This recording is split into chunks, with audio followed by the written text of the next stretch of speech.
우리는 이제 예수 그리스도에 대한 그런 예언을 공부하고 있는데, 이 앞전 시간은 예수 그리스도 기원에 대한 예언을 봤다면, 오늘은 예수 그리스도의 지상생애에 대한 예언을 보도록 하겠습니다. 사람들은 여러 가지 이상한 말들을 만들어내죠. 여러 이상한 말들을 만들어냅니다. 예수님이 인도에 갔다 하느니, 또 예수님은 마리아랑 결혼해서 결혼을 했다느니, 그런 이상한 말들을 만들어냅니다. 그 이유는 무엇인가 하니, 예수님에 대한 믿음에서 끌어내리기 위한 목적인 거죠. 마귀, 그 배우에는 마귀가 있고, 마귀는 사기꾼이에요. 사기꾼. 그럴싸한 말로서 믿는 사람들 그 믿음을 흐리게 만들고 끌어내리게 하는 것이, 약화시키는 것입니다. 그리스도의 생애에 관한 예언. 이슬람에서는 예수님은 십자가에 못 박히지 않았다고 가르쳐요. 코란에. 예수님 십자가에 죽은 것이 아니고. 성경과 반대되는 것을 말하는 거죠. 그러니까 유심히 보면은 그 배후에 누가 있다는 걸 알게 되는 것이에요. 그리스도의 생애에 관한 예수님께서는 이 땅에 그냥 우연히 오신 게 아니에요. 철저한 계획하에서 오신 거죠. 자, 그래서 그 첫 번째, 그는 어린 시절 이집트에 보낼 것이라고 호세아 11장 1절에서 예언했죠.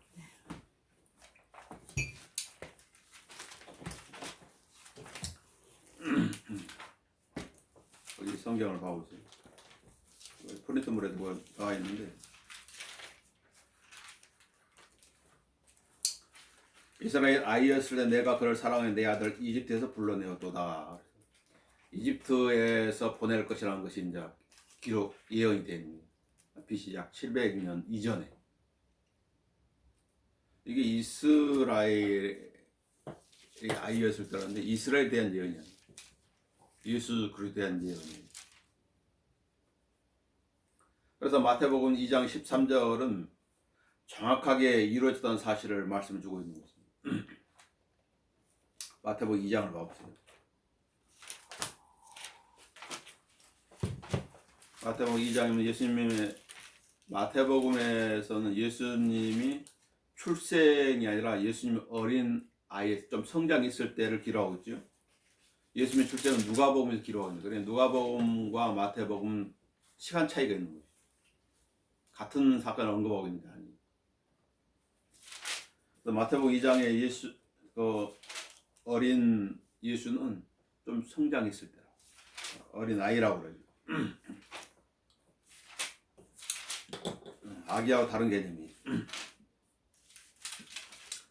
자, 마태복음 2장 13절 보시면 그들이 떠난 후 보라 주의 천사 꿈에 요셉에 나타나 말하기를 헤롯이 그 어린아이를 찾아 죽이려 하니 일어나 어린아이와 그의 목전대로 이집트로 피하여 내가 내게 말할 때 거기 있으라. 헤롯이 죽이려고 그랬거든. 왜냐면 왕이 태어났다고 그러니까. 왕이 태어났어? 자기 왕권에 대한 도전이라고 생각한 거지. 그래서 죽여버리려고 그랬지. 그러니까 천사가 아이를 데리고 이집트로 가라고 한 거지. 만약 거기 있었다면 어떻게 될 것인가? 죽게 되는 것이에요. 왜냐면 실제로 헤롯이 2살 이하 아이들을 죽였거든. 군사를 보내가지고. 14절에 그가 일어나 밤에 어린아이 그의 모습을 데리고 이집트로 떠나가서 헤롯이 죽을 때까지 그곳에 있었으니 이는 선지자 주에 관하여 말씀하신 바, 그러죠? 내가 이때는 내 아들을 불러노라 하신 그 말씀이 이루어지게 하심이라.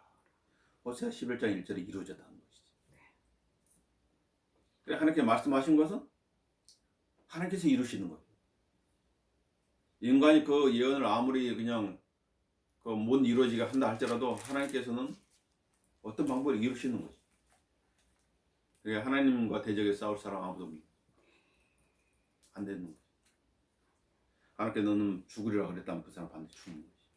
아합이 자기가 살려고 그냥 왕복에서 일반 병사복으로 딱 입었지만은 그 사람 우연히 쏘아가지고 죽게 되잖아.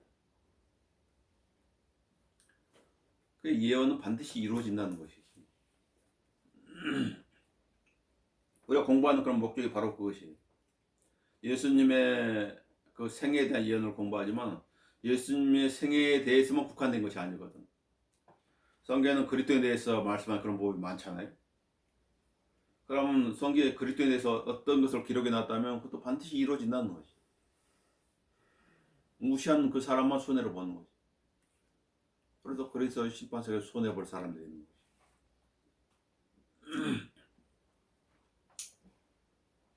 자, 그는 고난받고 우리의 죄를 구속하실 것이라고 이사야 53장 4절 6절에서 언급해 놓았죠. 이사야 53장 4절에 보면 실로 그가 우리의 질고를 져 우리의 슬픔을 지었는데도 우리는 그가 형벌을 받아 하나님께 맞으며 고난당한 줄로 생각하였다. 이스라엘이 당한 고난이 아니에요. 메시아가 당한 고난을 이사야 53장에 기록하고 있거든. 그러나 그는 우리의 허물로 인하여 상처를 입었고 그는 우리의 죄악으로 인한 상을 했도다. 우리의 화평을 위한 징계가 그에게 내려졌고 그가 맞은 체조로 우리가 치유되었도다. 우리는 모두 양같이 길을 각자 자기 길을 돌이켰으나 주께서는 우리의 모두의 죄악을 그에게 지우셨도다. 예수님께서 우리의 죄에 대한 값을 지불한다는 것 사실이거든. 구속이라고 하는 것은 수갑 채우는 것이 아니라 뭔가를 대가를 지불하는 걸 말하는 거야. 값을 치렀다고 말이야. 그러니까 어떤 물건을 살 때 값을 치르는 것도 똑같은 것이죠. 죄의 값을 치렀다는 것이죠.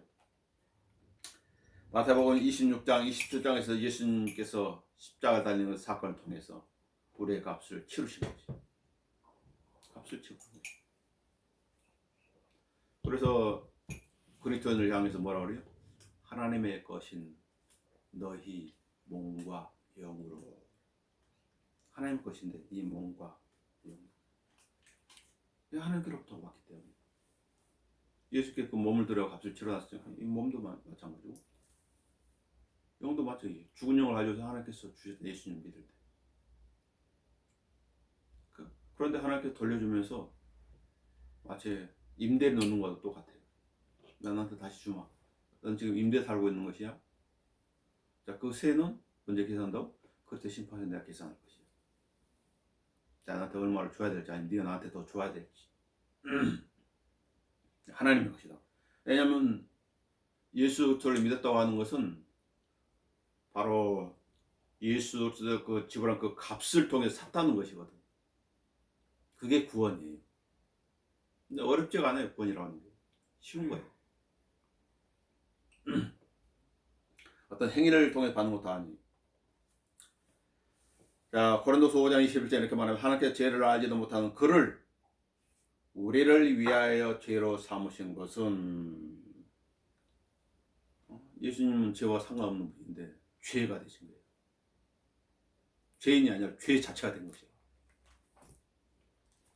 죄로 삼으신 것은 우리로 하여금 그의 안에서 하나님의 의가 되게 하려 하시며, 그래서 다 하나님의 의를 지은 사람들, 구원받은 사람들. 그래서 그들을 뭐라고 일컫느냐면 하나님의 아들들이라고 일컫는 거지. 스가랴 3장에서 예수께서 어떻게 입성하실 것인가 기록하고 있죠. 예수께서는 어린 나귀를 타고 예루살렘에 입성하실 것이라고 스가랴 9장 9절에서 예언해놨어. 학개 스가랴 말라기는 포로 후 선지자들이지. 그러니까 포로 후라고 하는 것은 예루살렘이 BC 606년에 1차 침공을 당했고 586년에 완전 멸망되고 그랬잖아. 그러니까 예루살렘 멸망 후에 활동한 선지자들이 학개 스가랴 말라기. 그래서 스가랴 9장 9절에 그렇게 얘기가 됩니다. 어린 나귀를 타고 예루살렘에 입성하셨다. 우리가 복음서를 볼 때 예수님의 그 행동 하나가 예수님 마음대로 하는 것이 아니라 성경에 기록된 것을 이루기 위한 그런 행동들이었다는 것이지. 이 예언은 마태복음 21장 2절 5절에 정확히 성취되었죠. 약 500년 전에 예언된 것이 500년 후에 그대로 이루어진 거죠.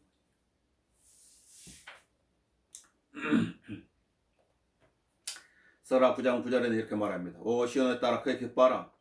오 예루살렘 따라 소리 지르라. 보라 내 왕이 내게 오시나니 그는 공의로우시며 구원을 지니셨고 겸손하시며 나귀를 타시니 나귀 새낀 어린 나귀니라. 예수님이 그 제자를 보내가지고 나귀를 끌고 오라는 건 다 이유가 있는 거죠. 예언을 이루기 위한 것이다. 예언을.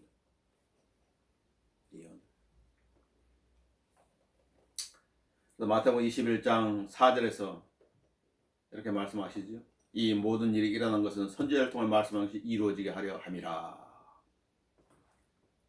선지자를 통해 말씀하신 것을 이루기 위해서 나귀를 타고 입장하셨다.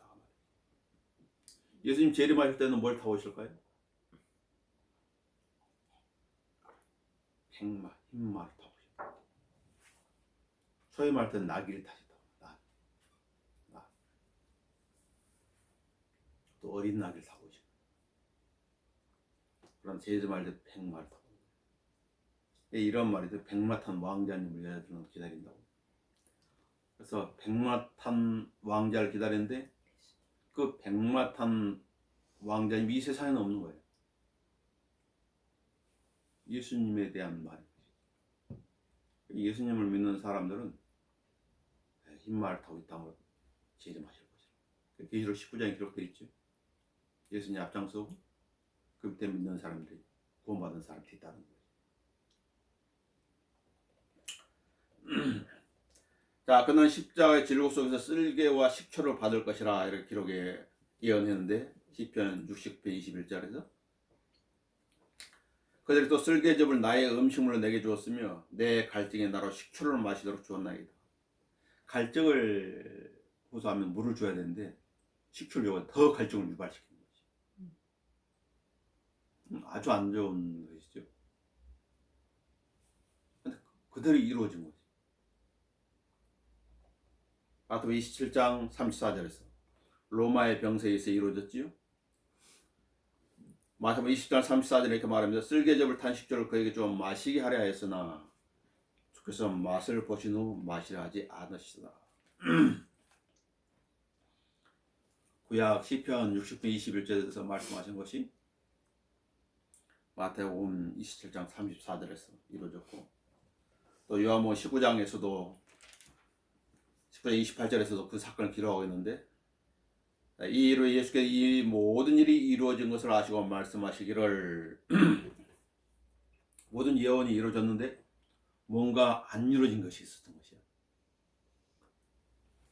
예수님 더 요한복음에 더 자세히 기록하고 있는데 이루어진 걸 아시고 말씀하시기를 목마르다고 하시니 왜 예수님께 십자가에서는 목마르다고 말씀하신 것인가? 이는 성경이 이루어지게 하려 함이라. 안 이루어진 것이 있어. 어떤 것인가? 바로 마태복음 시편 60편 21절에 대한 그 부분.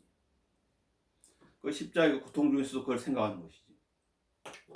아, 내 이 예언이 이루어졌는데 이게 지금 안 이루어졌구나. 그래서 목마르다라는 말씀하신 것이라.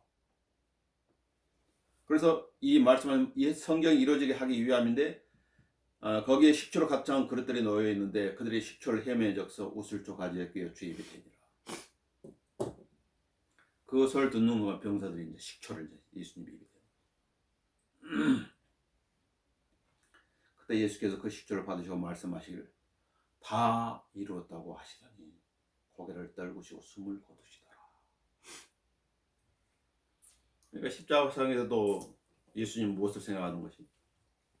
예언을 생각하는 것이죠. 이루어져야 될 예언이만 이루어지지 않고 숨을 거둬들이면 어떻게 되는 거지? 그럼 문제가 생기는 거예요. 철두철미한 것이지. 철두철미한 것이야. 그냥 넘어가지 않는 거지.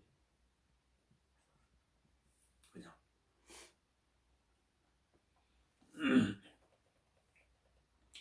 자, 로마의 십자가행의 관습에 불과 뼈는 꺾이지 않을 것이라고 예언되어 있거든. 시편 34편 20절에 보면 주께서 그의 모든 뼈를 간수하사 그 중에 하나도 부러지지 않게 하신도다. 예수님 뼈. 출애굽기 12장 46절에서 유월절 어린 양의 뼈는 꺾지 말라고 말씀하셨어요. 또 유월절 어린 양 어떻게? 삶아 먹으면 안 돼. 불에 구워서 먹으라고 그랬죠. 이건 다 연관성이 있는 거예요. 나는 그 불고기를 싫어하는데 난 수육을 좋아하는데 그게 해당되는 거예요. 불에 구워서 먹어요. 왜냐하면 그 불에 구워 먹는 것은 지옥을 상징하거든. 예수님 죽음이 지옥을 가신 것이요. 그래서 불에 구워 먹으러 가신 거죠. 그러니까 이스라엘 백성들은 그 유월절 어린 양의 그 유월절을 지키면서도 이것이 무엇을 의미해 정확한 의미를 알지 못하는 것이지. 하나님께 하라하니 계속 지키는 것이라. 신약이 없으면 구약을 알 수가 없어요. 왜 뼈를 꺾지 말고 먹으라 하는 것인지. 그것도 이유를 알 수 없다.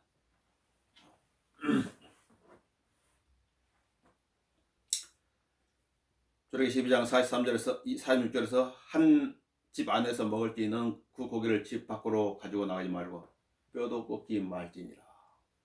이것이 유월절의 율례입니다. 자, 우리가 이제 구약을 봤을 때 이게 무엇을 의미하는지 알 수 있겠죠. 오늘 공부를 했으니까 유월절 어린 양 예수님에 대한 것이구나. 그대로 이루어졌구나. 십자가 사건에서. 요한복음 19장 31절에 보시면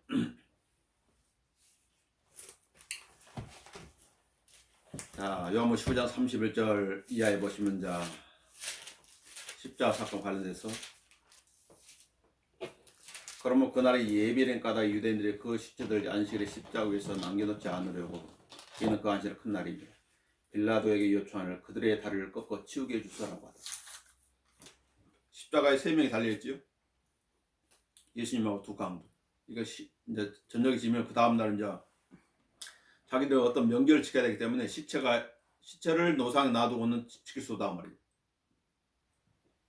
다리를 쳐가지고 부러뜨려가지고 숨이 붙어있는 사람은 완전히 죽이는 것이고 숨이 끊어져요. 뼈를 쳐서.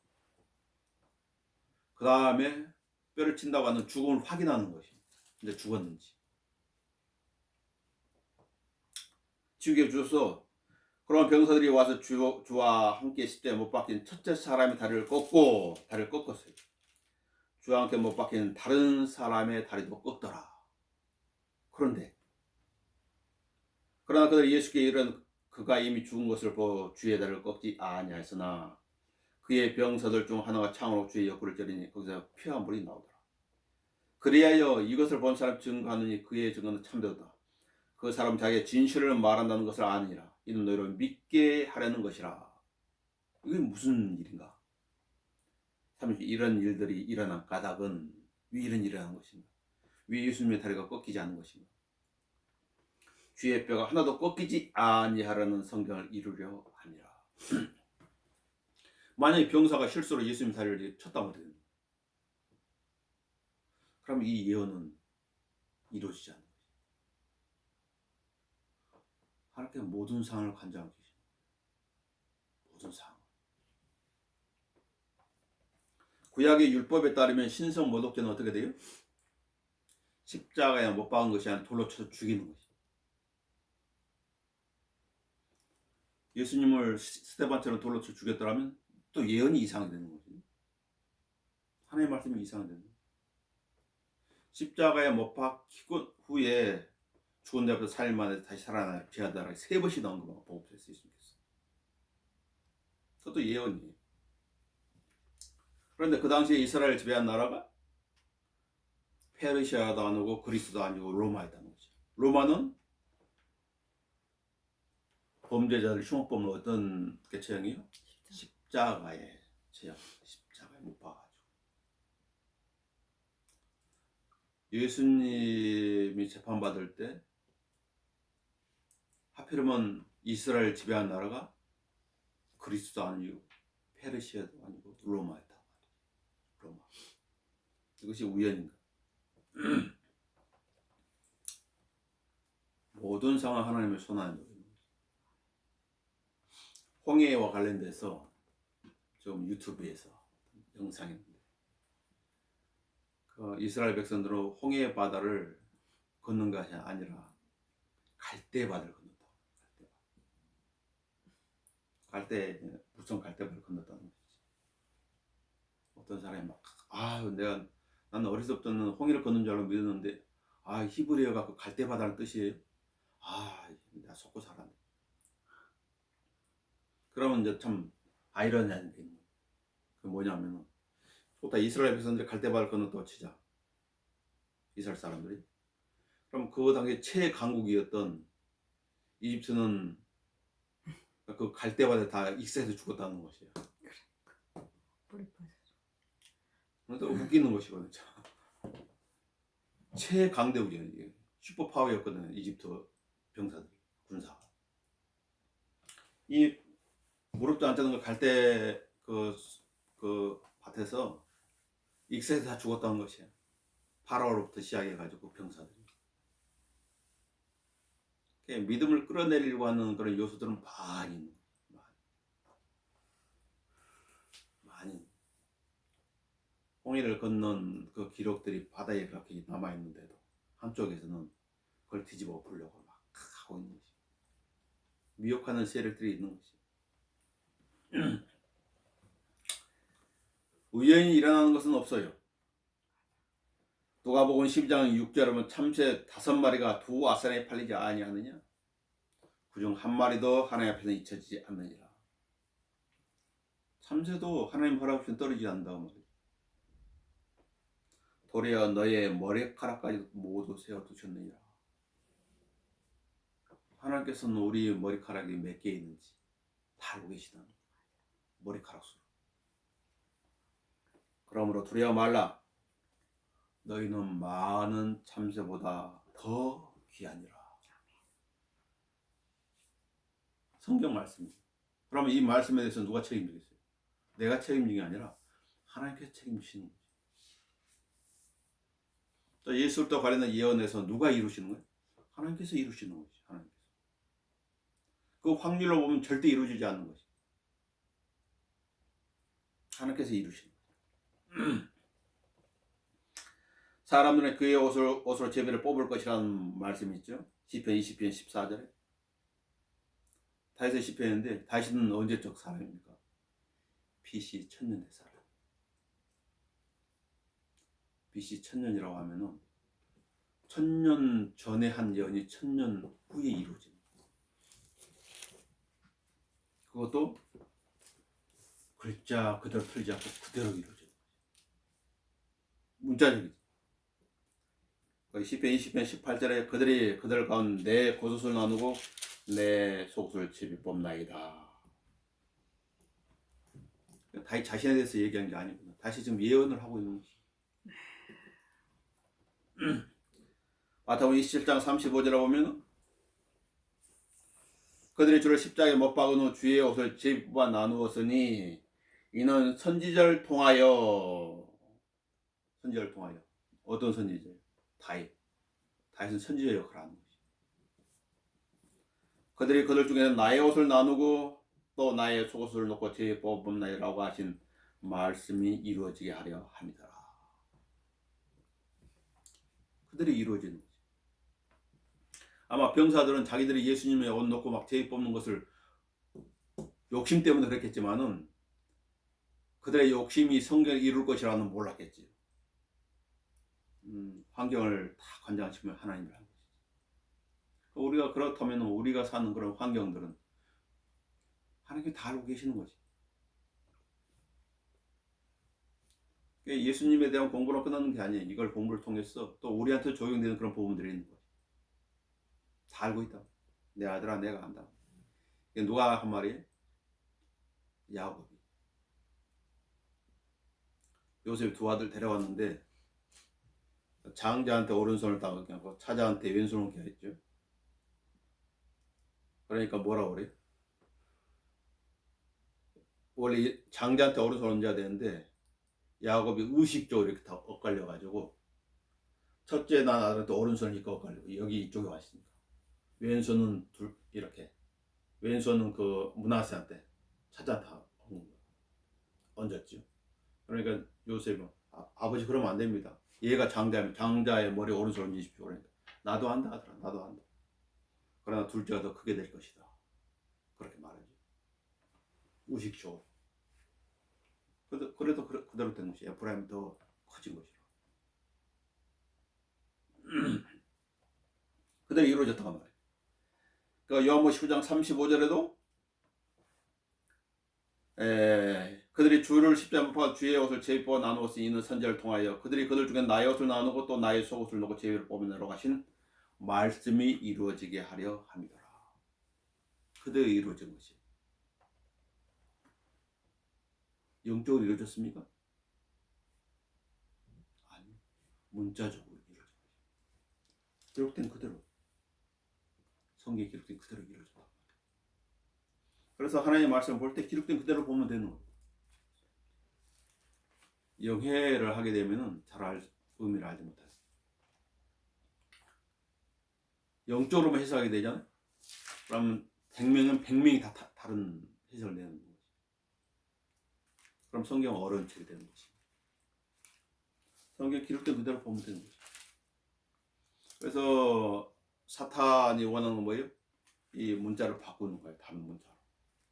왜? 제대로 알지 못하게 하기 위해서. 그런 작업들이 계속 이루어지고 있는 것이. 그래서 변개된 성경을 통해서는 제대로 알 수가 없는 정상적인 믿음이 될 수 없는 것이지. 자, 그 다음에 시편 21편 1절에는 그리스도께서 다음같이 울부짖을 것이 예언되어 있는 것이죠. 시편 22편 1절에 나의 하나님 나의 하나님 어찌해 주께서 나를 버리셨나이까. 어찌해 나를 돕지 아니하시며 나의 신망하는 말들을 멀리 하시나이까. 이게 예언. 마가복음 15장 34절에 그대로 이루어졌죠. 마가복음 봐보세요.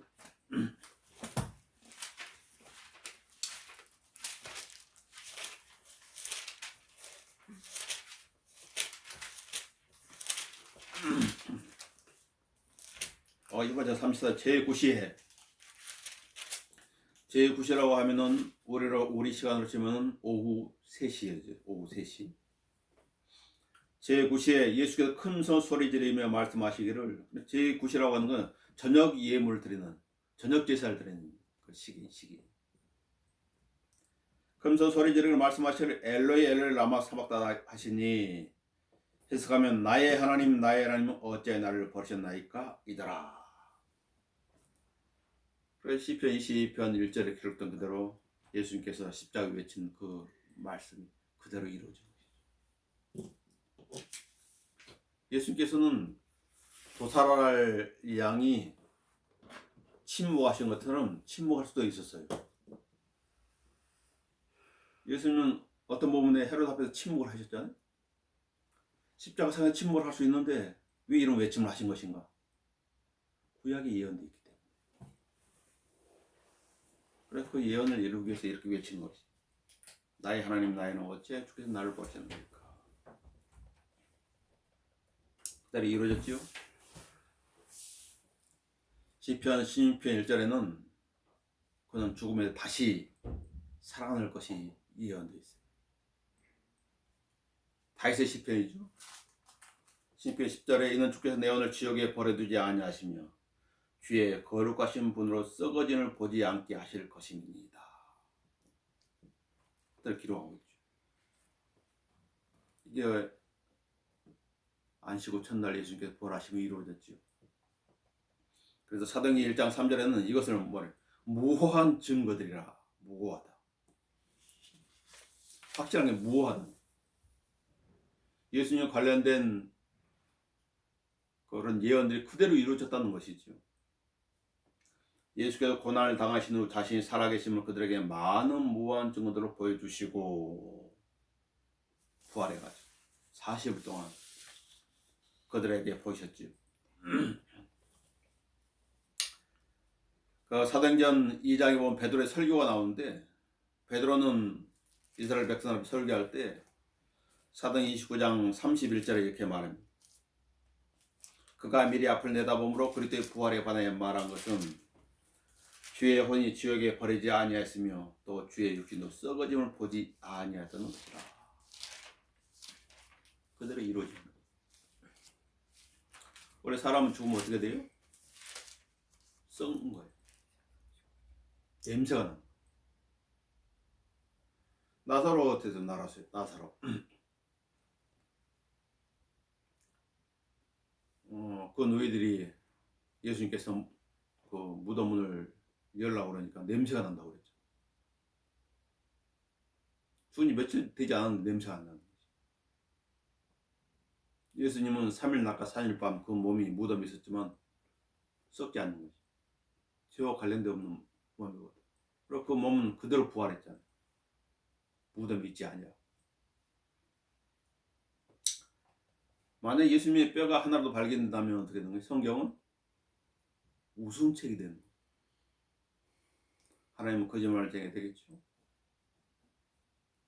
예수님의 무덤은 지금도 빈 무덤이에요. 그 당시에 증인들이 몇 명 있어요? 500명 이상이 넘는 증인들이. 우리 어떤 사건이 일어날 때 경찰들이 형사를 찾는 거예요. 한 사람의 증인. 한 사람의 증이 법정에 출석에 증거하면 그 유죄는 확정되는 거예요. 근데 몇 명의 증인? 500명이 넘는 증인. 고린도서 15장을 봐보세요.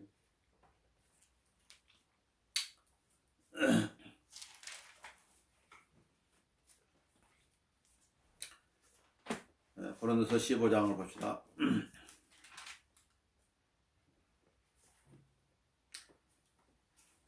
형제들아, 내가 이제 너에게 전한 복음을 이제 너로 알게 하느니 이는 너희가 받았고 안에 선 것이라. 만일 너희가 내가 전한 복음을 굳게 잡고 헛되이 믿지 아니했다면 복음을 통하여 너희도 구원받은 것이라. 내가 받은 건 먼저 너에게 전달하였나 이는 성인으로 그리스도께서 우리의 죄들을 위해 죽으시고 장사가 되셨다가 성인으로 셋째 날에 다시 살아나셨어. 이게 복음의 핵심이에요. 예수님 살아나셔가지고 게바에게 보시고 베드로죠. 그 후에 12사도에 보신 것처럼 그 후에 500명이 넘는 형제들에게 일시에 보셨는데 동시에 봤던 500명이 넘는. 하나님 전능하시니까 가능하시지. 그들 중 대부분은 지금도 살아있으나 더러는 잠들었느니 그 후에 야곱에 보이셨고 그 후에 모든 사도에게 그리고 맨 마지막에 달을 채우지 못하고 태어난 자 같은 나에게도 보이셨느니라. 예수님은 그 사도행전 9장에서 바울한테 보였지. 나타나셨다. 그러니까 이 고린도 교회 성도들이 만약에 이것을 확인하고 싶었으면은 그들은 이런 사람 찾아가지고 확인할 수 있는 것이죠. 너무나 많은 사람이 그 당시 살아있었기 때문에 예수님 부활을 목격한 사람들 500명이 똑같이 거짓말할 수 있을까요? 그게 불가능하지. 확실하다는 것이. 자, 성경을 믿기 싫어하는 사람들은 창세기 1장에 틀리다는 걸 입증하기 위해서 우주로 막 쏘아보는 거예요. 우주에 생명체 있을 것이다. 근데 만약에 창세기 1장, 2장, 3장이 사실이라면 어떻게 해요? 그들은 반드시 거듭나요. 반드시. 거듭나지 않고 죽으면 어떻게 돼요? 영원히 불타는 지옥에서 영혼을 보내야 돼. 물 한 방울 허락되지 않는. 그게 아비처럼 되는 거지. 이에 뱀처럼 되는 것이죠. 벌레가 되는 거예요. 자기들의 이런 형상을 잃어버리는 거예요. 우리는 어때요? 그의 아버지는 예수님처럼 되는 거죠. 그 외에도 구약성경에는 그리스도 죽음에 대해서 수십 개의 예언들이 기록되어 있죠. 시편 16절은 개들이 나를 에워싸고 예수님이 십자가 할 때 그 사내들의 그런 그 종교인들 다 개들이다. 스가랴 10장 10절은 찔렀던 나를 쳐다볼 것이며 그 계시록 1장에서 이게 기록되어 있죠. 예수님 재림하시면 보는 것이. 이스라엘에서 우리가 찔렀던 그분이 메시아였구나. 창세기 3장 15절은 여자의 씨를 언급하고 있죠. 여자의 씨가 뱀의 머리를 깨뜨린다고 창세기 3장 15절에서 기록하고 있습니다. 예수님의 탄생부터 BC 4,000년 기록된 예언. 아까 우리 출애굽기 12장 봤는데 어린 양, 그 어린 양이 어떤 양인가? 우리를 대속한 양이다. 창세기 20에는 아브라함이 하나님께서 아브라함의 사랑을 시험하셨죠. 네가 나를 사랑하냐? 예. 그다음 네가 사랑하는 독자를 한번 모리아 땅의 한 산성한테 드려보라. 거기 보면은 그의 아들 이삭이 등에다 나무를 주고 올라가죠. 예수님께서 십자가를 메고 오른 것에 대한 예표예요. 예언이라는 말이지. 창세기 22장의 그 사건이 예수님과 관련된 예언이라는 거예요.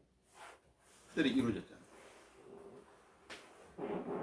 출애굽기 12장 7절에는 어린아이 피를 바로 양문 이렇게 임박이 바르라고 그랬잖아요. 갈보리에는 3명의 죄인이 피를 흘리고 매달린 것이. 그 모습을 보여주는 거지.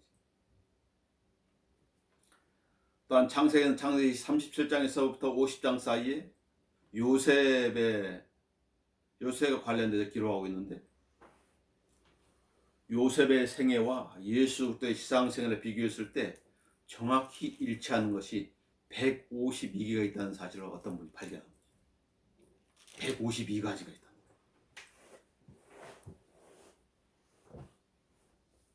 그래서 요셉은 목자였지요. 예수는 목자예요. 목자. 저는 나의 목자시니 다시 그랬죠. 형제들에게 미움을 받았고 시기를 받았고, 예수는 마찬가지로 자기 형제들 유대인들에게 미움을 받았고 또 시기를 받았죠. 시기로 넘겨준 것을 빌라도가 알은 거지. 형제들이 그를 배반했어.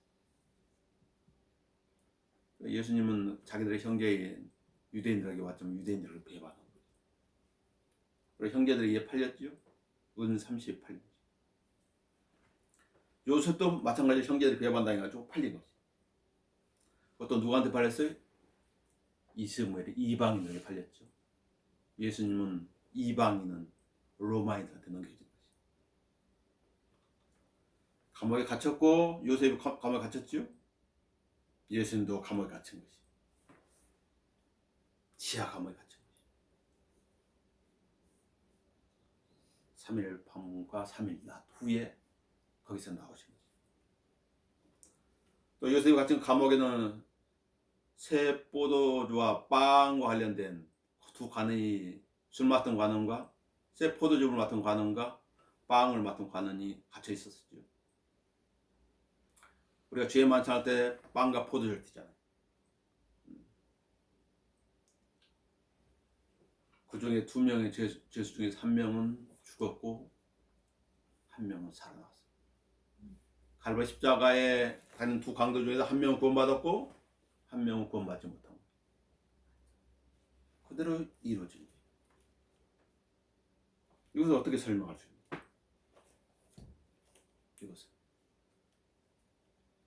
우리는 구약이 필요 없다 이렇게 말할 수 있겠어요? 구약에 언급한 그 내용이 신약에서 이루어졌다는 거예요. 성경 800에서 한 1000가지 이상의 예언이 있는데 그 중에 절반은 초림으로 이루어졌고 그 중에 절반 이상은 예수님의 재림으로 이루어질 것입니다. 예언은 우연히 이루어지지 않습니다. 그것을 이루시는 분이 계시죠. 이사야 9장 6절을 봐보세요. 누가 이루시는가 기록되어 있어요.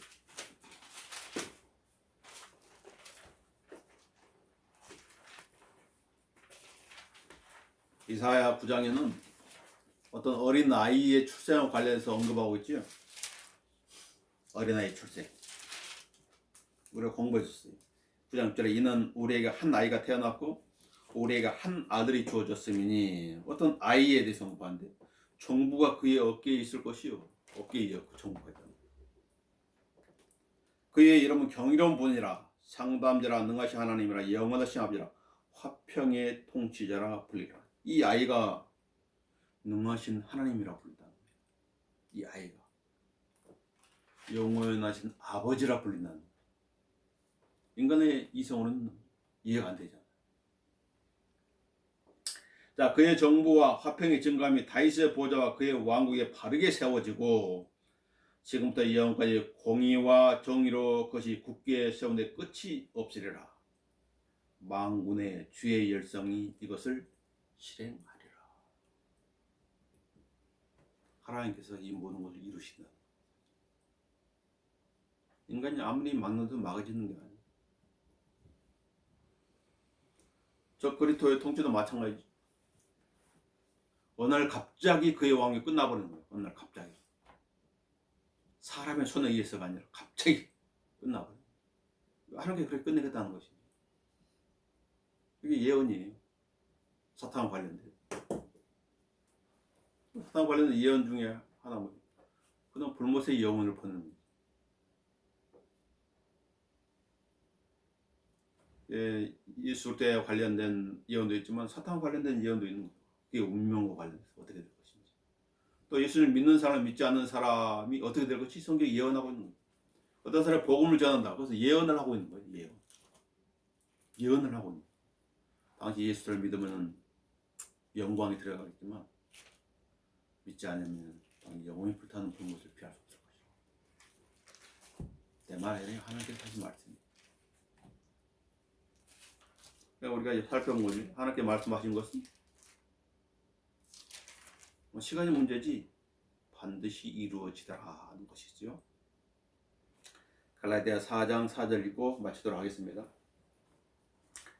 자, 그때가 참이 하나님께서 자기 아들을 보내시어 여자에게 나게 하시고 율법 아래 나게 하신 것은 언제 아들을 보내셨다고요? 그 때가 차니. 예수님께서도 그 때가 차면 재림하실 것이. 또 그 때가 되면 우리에게 약속하신 그 휴거가 이루어질 것이에요. 그때는 선다싱이 말했던 것처럼 영원한 행복만이 우리 앞에 펼쳐질 것이에요. 기도하겠습니다. 야, 주님, 저들 하여금 예수님과 관련돼서 공부할 수 있는 시간을 주셔서 감사를 드립니다. 우리가 예언을 공부할 때 예언이 예언 자체로 끝나는 것이 아니라 하나님께서 말씀해 그 예언이 어떻게 이루어지는 것을 확인하였습니다. 그것은 문자적으로 이루어졌다는 사실입니다. 성경에 기록되는 모든 말씀들이 문자적으로 이루는 사실을 알게 하시고 또 믿게 하시고 또 하나님의 말씀을 존중하고 그 말씀을 귀히 여기며 그 말씀을 따라 자신을 맞춰 사는 이런 모두가 되어지게 인도해 주십시오. 주 예수 그리스도의 이름으로 기도합니다. 아멘.